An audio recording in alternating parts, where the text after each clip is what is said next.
Hello. Oh, that still hurts. We're back. Happy new week to you all. Continued appreciation, my fam. Thank you for spending some time with me. We are doing hot topics and more. And first, a reminder. I am Perez Hilton, the queen of all media, the gossip gangsta, the original influencer, and I do this for you every weekday right here on YouTube. Same time, 7:30 p.m. Eastern, 4:30 Pacific.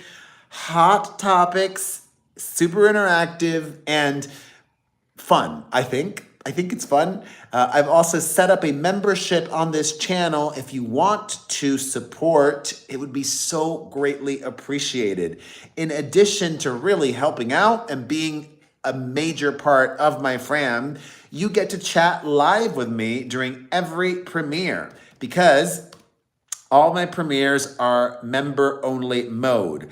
After the premiere, then everybody can comment, but live chat is just for the members.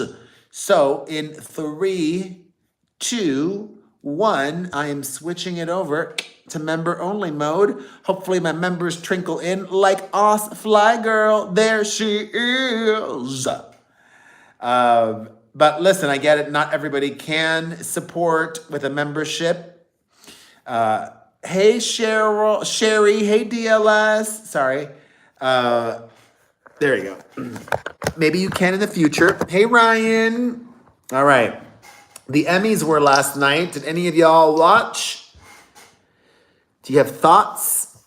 I watched some highlights. I'm not going to lie. We will get to that. Don't you worry. Although I should, I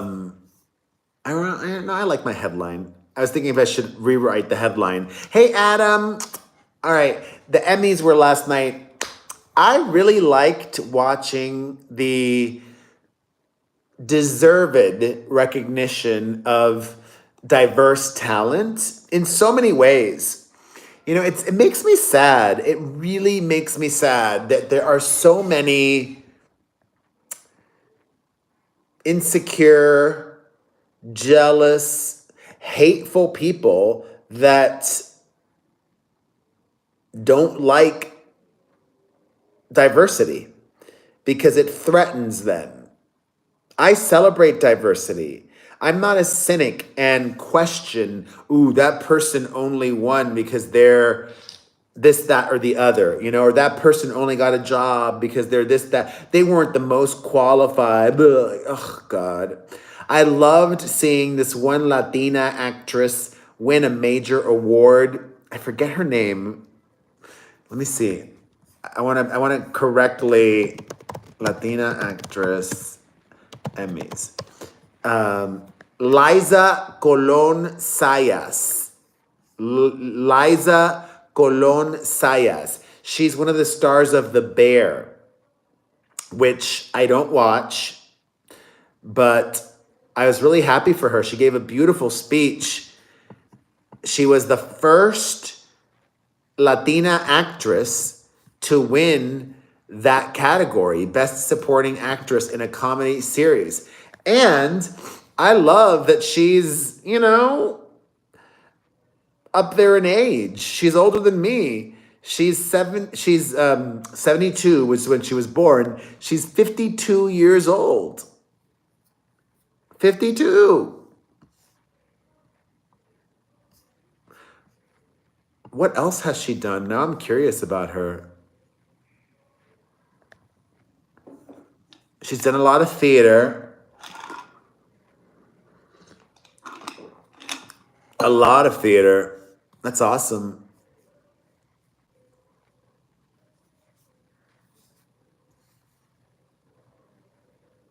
A lot of TV, like Law and Order, Sex and the City, Blue Buds. She's a New York-based actress. But The Bear was her first big show. How amazing is that? Like getting her first big break that later on in life. Love that.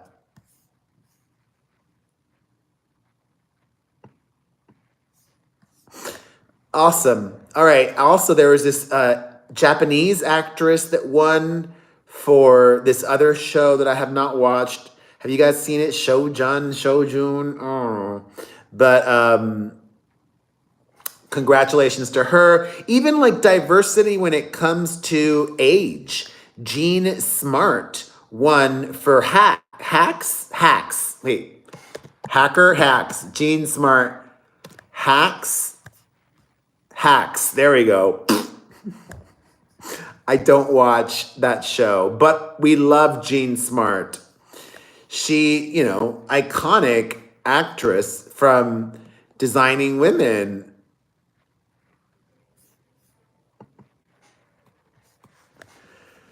I love that she won. Congratulations to her. Hey, Texas Kit Kat.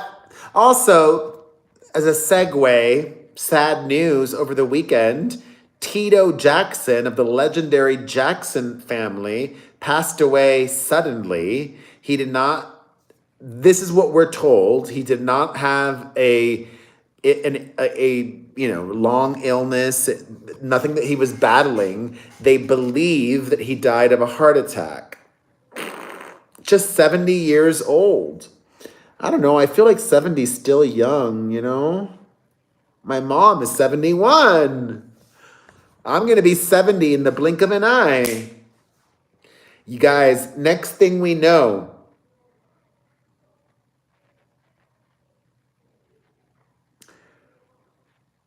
why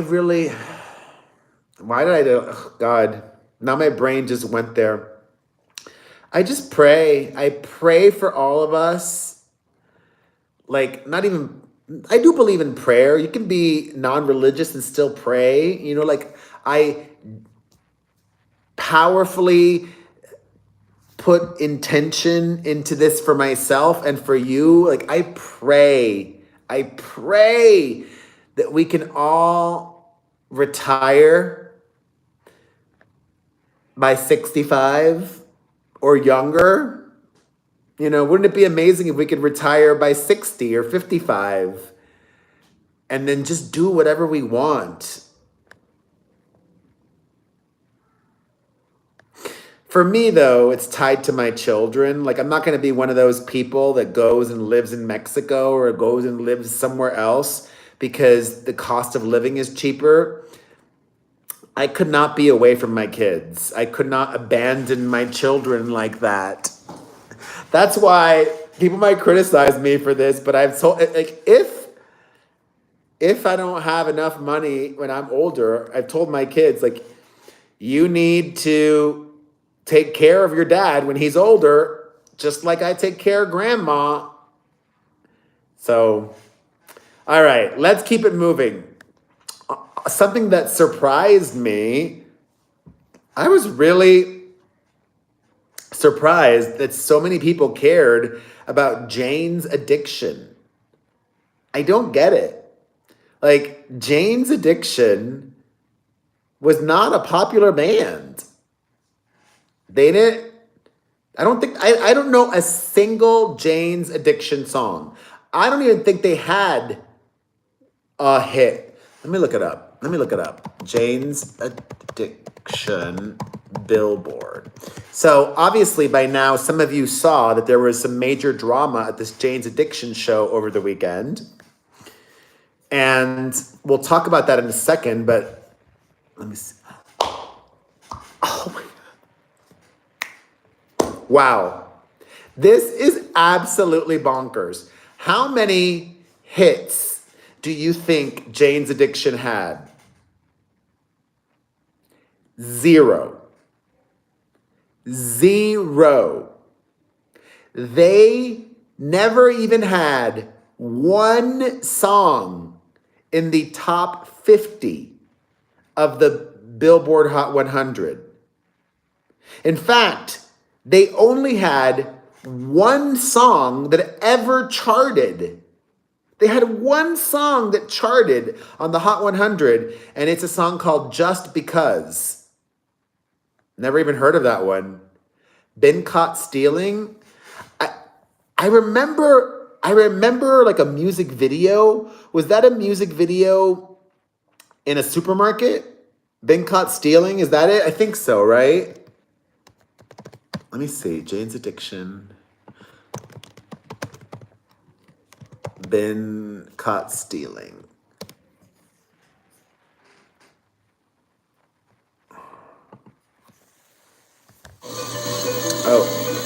Oh, sorry. I don't want to.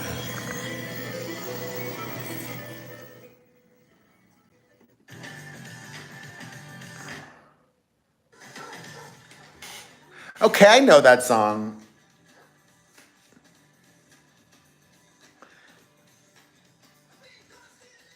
Okay, that song, wow. I'm surprised that song didn't do better. Like that song, I knew that song. And that song didn't do as well as Just Because. What the hell's Just Because? Who cares? Anyways, all right, that song I know, Been Caught Stealing. And the music video was quite memorable. So over the weekend, they had a concert, and something was bothering Perry Farrell. According to some people in the audience, there were sound issues. But if that were the case, if there were sound issues, why did he specifically take out his frustration on Dave Navarro, his bandmate?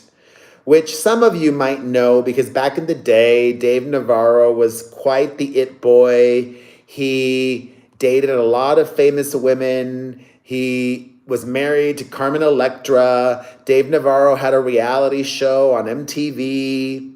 I think that show ran for more than one season, right? Well, that's a sound engineer issue, DLS. That's something that he takes up with the sound engineer, not with the band. The hell. He could talk to the sound engineer from the microphone, and the sound engineer can talk back. They all wear in-ear monitors. Like, I don't understand what the drama was. Hey, lower the band. Simple as that. But instead, Perry Farrell popped off, and there is video from every single angle of him going at it with Dave Navarro. That's what his wife said. Perry Farrell, wife? Who the hell's his wife? What did she say on like social media? Oh, here we go.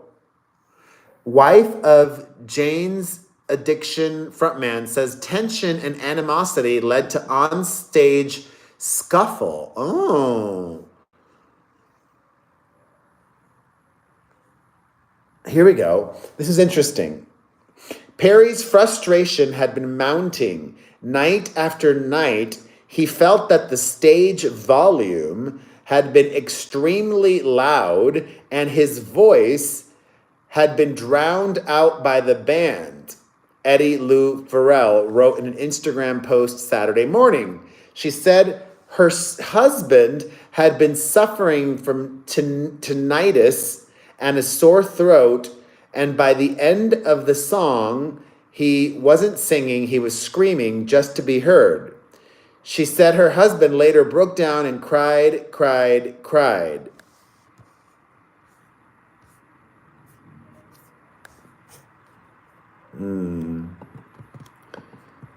I'm trying to find the full statement to see. Let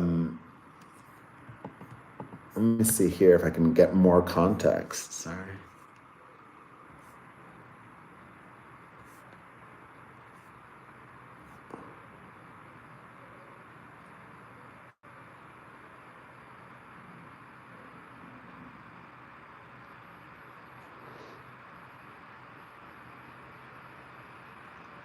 Oh, okay, yes. I'm glad I got a different one.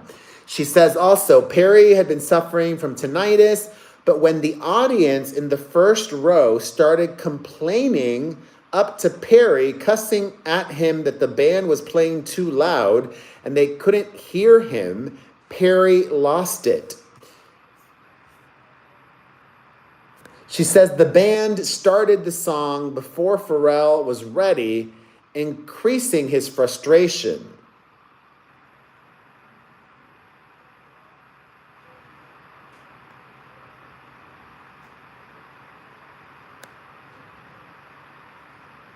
What? This is crazy. The wife then says another band member put Perry in a headlock and punched him in the stomach 3 times. Then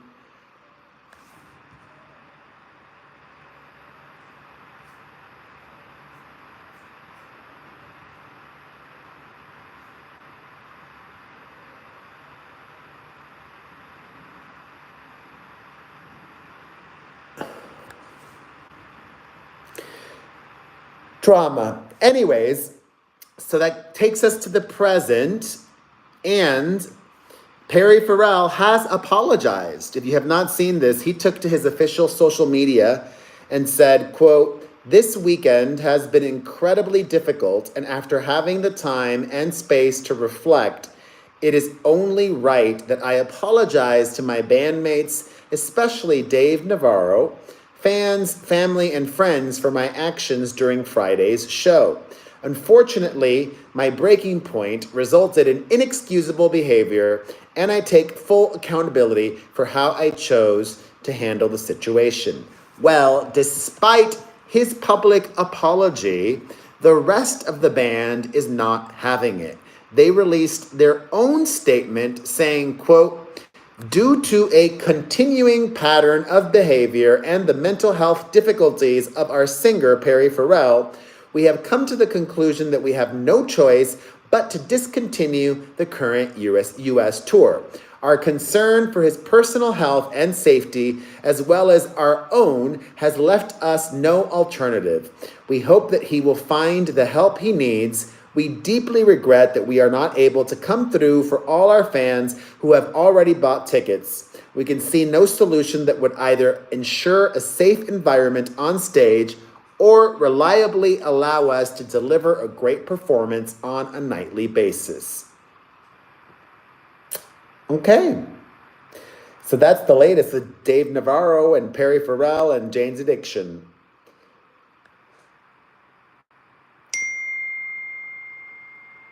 It still seems a little, a little rock and roll. I love it. I don't condone violence, but I don't. I don't know why I just shrugged. I don't condone violence, but I love drama, okay? Violence is not the answer, but I love old farts being like ridiculous. It's ridiculous. All right.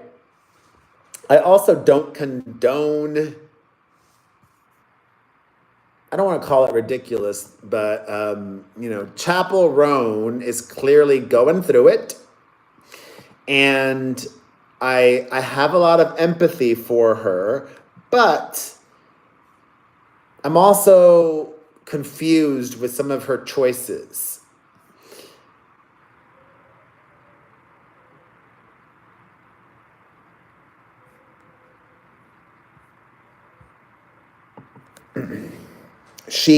A few months ago, Chappell Roan was on a podcast saying that she was saying no to everything that would make her more famous. Well, since that time, she did the cover of Rolling Stone magazine, she did the VMAs, and now, today, she's on the cover of yet another magazine, The Face.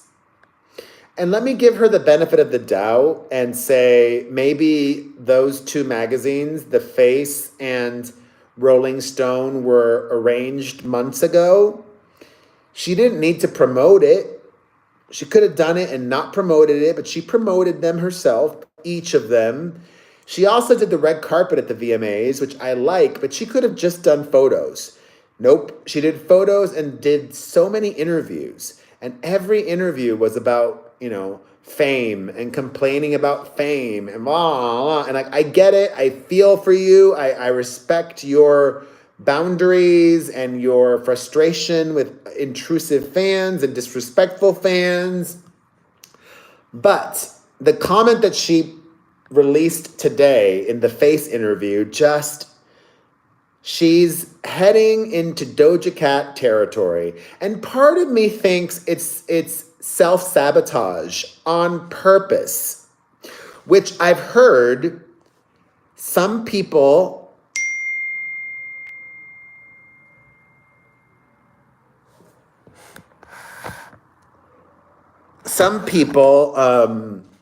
with bipolar disorder, which she has, that's like a symptom of it, right? They purposely self-sabotage a lot of the time, is what I've read. I could be wrong, okay? But this is what Chappell said today. I feel like fame is just abusive. The vibe of this, stalking, talking blank online, people won't leave you alone, yelling at you in public. It's the vibe of an abusive ex-husband. That's what it feels like. I didn't know it would feel this bad.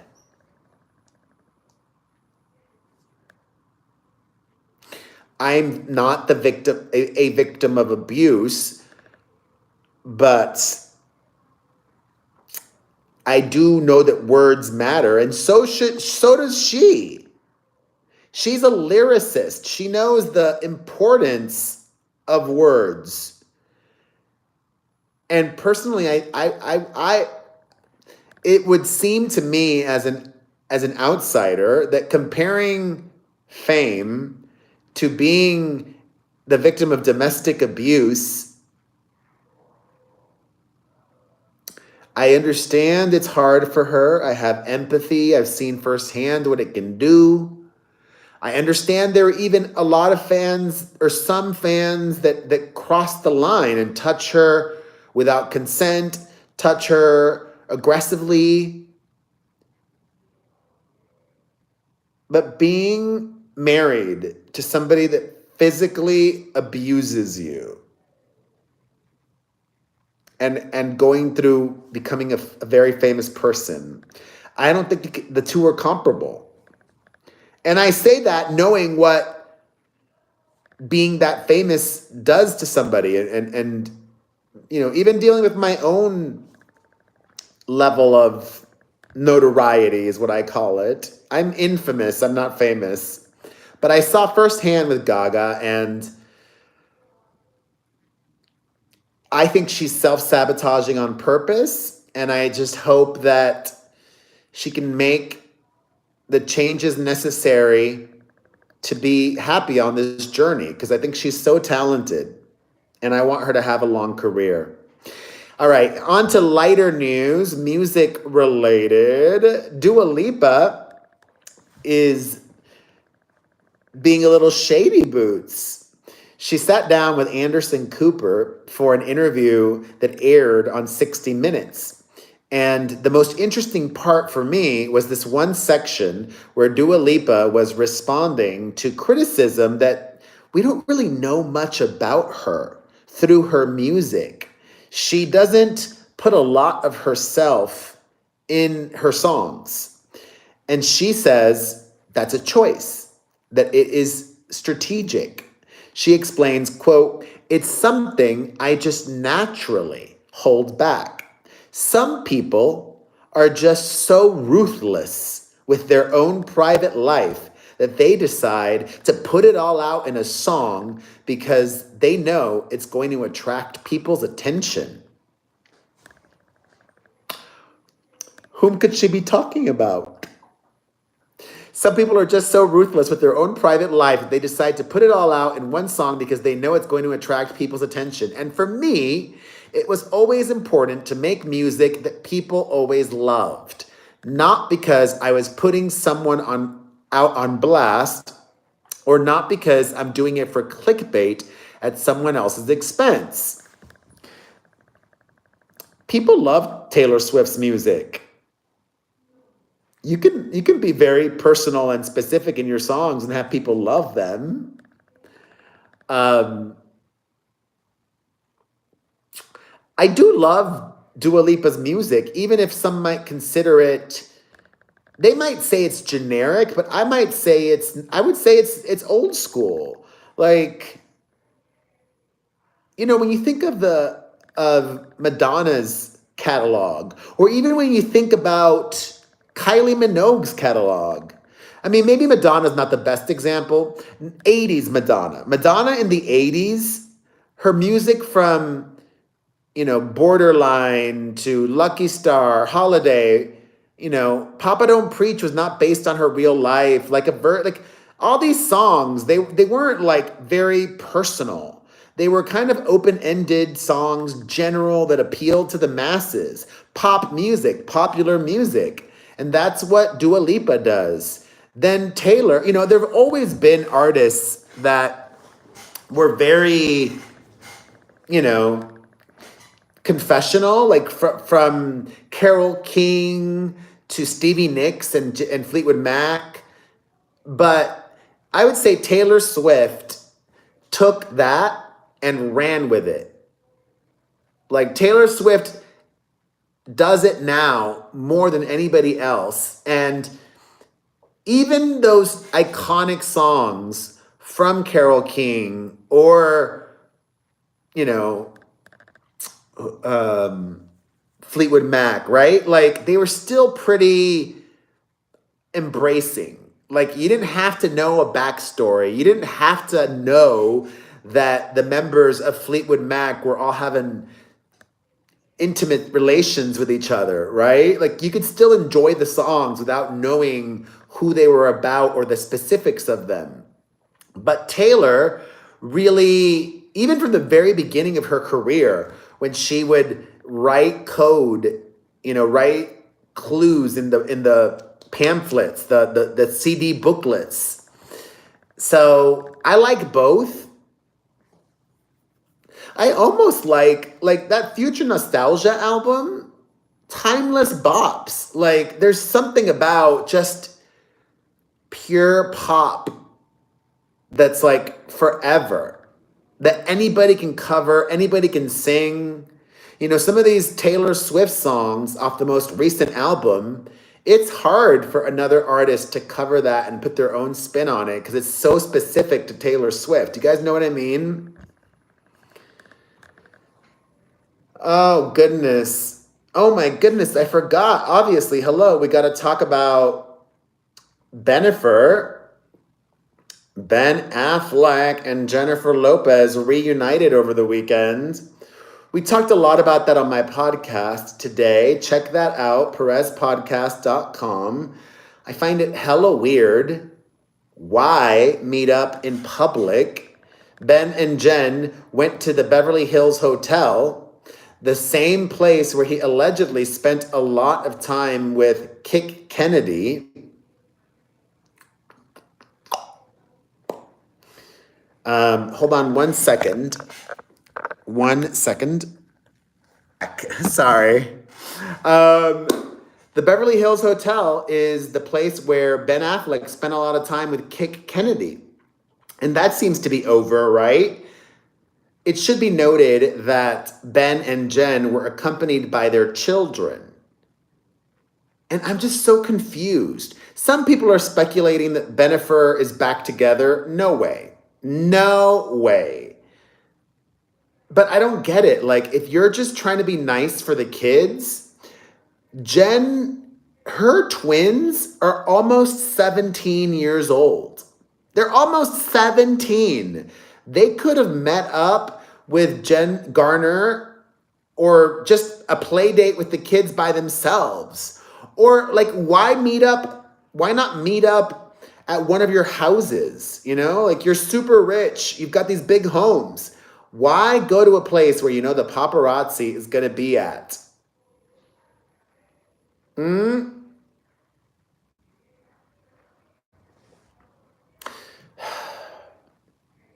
I don't get it. But it's strategic. It's two things. It's Jen is not over Ben yet, and Ben secretly loves the attention. He loves to complain about the paparazzi and attention, but Ben loves attention. All right. How can I do this in a non-political way? Let's just focus on Taylor Swift. Yesterday, Donald Trump took to his Truth social media platform to say I hate Taylor Swift.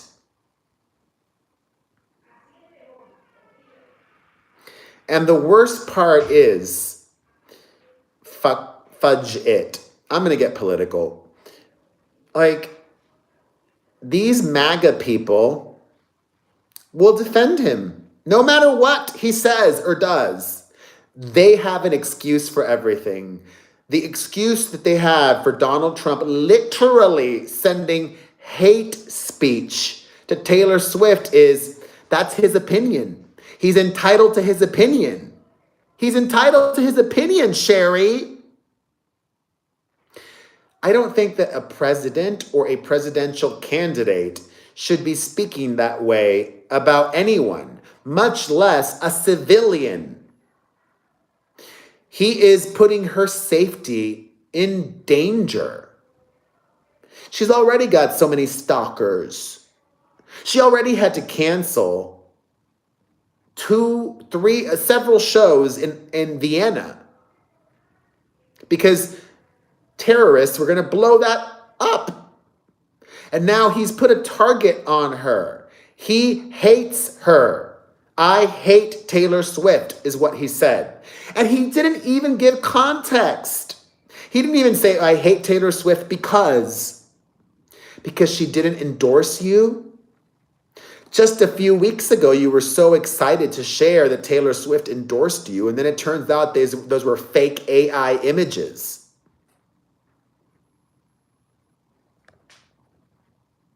Shameful. Like, at a certain point, I'm not going to tell anybody who to vote for, and you do what you think is best, but like, if the Democrats for some reason just picked somebody so wackadoodle, awful, I would easily vote for a Republican. Like, I am not tied to a party. I vote for the best person. Or you might say the lesser of two evils. For me, the lesser of two evils is Kamala Harris. Like, Donald Trump repeatedly just breeds and bathes and perpetuates chaos. Like Taylor Swift said, I'd rather pick somebody that leads with calmness and not chaos. Happy belated birthday to Prince Harry. He turned 40 yesterday, and the British royal family wished him a happy birthday, which was very nice, very mature, very demure. Also, over in China, Mariah Carey was walking up the Great Wall in high heels. Such a Mariah Carey thing to do. And finally, Prince William's son, Prince George, is taking flying lessons at 11 years old. Flying lessons at 11 years old. Wild. All right, my fam, my flabby arms, thank you for watching. If you're not a member, please become a member. I would love to live chat with you. I'm here every weekday, Monday through Friday at 7:30 p.m. Eastern, 4:30 Pacific. After the premiere is over, everybody can comment, so leave a comment, hit that like button, share. Have a wonderful night. I'll see you tomorrow.